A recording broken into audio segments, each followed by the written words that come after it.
Ever wonder what that worry sound is inside your computer? No, it's not a tiny hamster on a wheel. It's the fan, and without it, your precious PC would literally cook itself. Stick around to find out why this humble component is the unsung hero of your digital life. And hey, if you love demystifying tech, do me a solid and hit that like and subscribe button and ring the bell so you don't miss our next deep dive. All right, let's get into the heat of it. Literally, the core of your computer, the central processing unit, or CPU, is the brain of the operation. Think of it as an incredibly complex city with billions of tiny electrical switches called transistors. Every time you click your mouse, type a letter, or launch a game, these transistors are flipping on and off at lightning speed. This constant frantic activity generates a surprising amount of heat.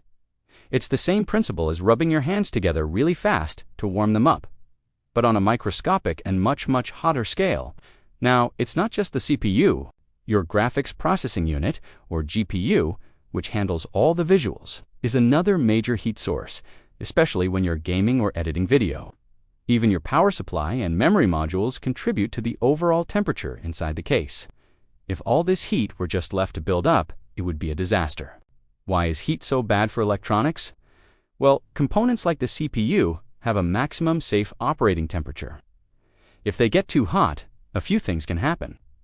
First, the system will try to protect itself through a process called thermal throttling. This is where your computer intentionally slows down the processor to reduce heat generation.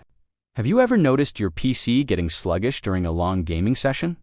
That's probably thermal throttling in action. It's your computer's way of saying, "Whoa, I need to cool down a bit." If the temperature continues to rise despite throttling, your computer might just shut down completely to prevent permanent damage. Think of it as a circuit breaker. In the worst-case scenario, prolonged exposure to extreme heat can physically degrade the delicate silicon inside the chips, shortening their lifespan and eventually leading to total failure. It's like trying to run a marathon in a sauna. You're just not going to last very long. This is where the fan swoops in to save the day. But the fan itself doesn't do the job alone. It works as part of a team. Attached to your CPU is a heatsink. This is a block of metal, usually aluminum or copper, with lots of thin fins. These metals are excellent at conducting heat. The heatsink sits directly on top of the CPU, pulling the thermal energy away from the chip and spreading it out over its large surface area thanks to all those fins. But just pulling the heat into the heatsink isn't enough.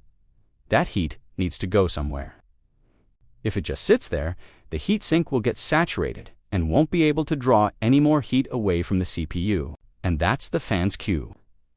The fan is positioned to blow cool ambient air from outside the case across the fins of the heatsink. This moving air carries the heat away from the fins and expels it out of the computer case. It's a continuous cycle. The CPU gets hot, the heatsink absorbs the heat, and the fan blows it all away. This process is called active air cooling, and it's the most common cooling method in consumer PCs. You'll notice your computer case also has vents and probably more than one fan. These are called case fans. They work together to create a steady airflow through the entire system. Typically, you'll have intake fans at the front or bottom, pulling cool air in, and exhaust fans at the back or top, pushing the hot air out.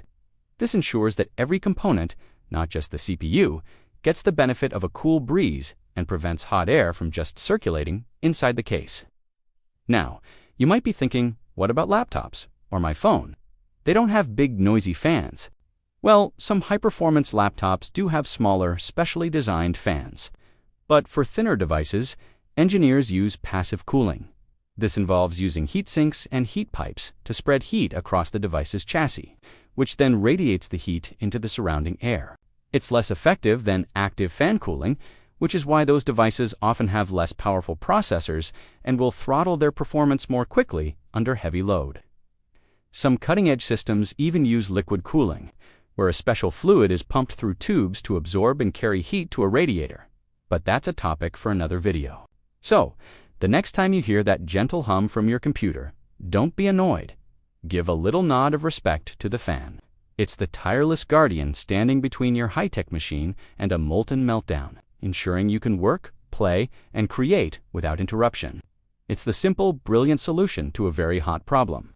And that's the lowdown on why your computer needs its fans.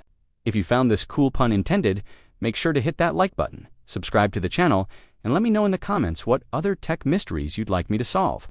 Thanks for watching, and I'll see you in the next one.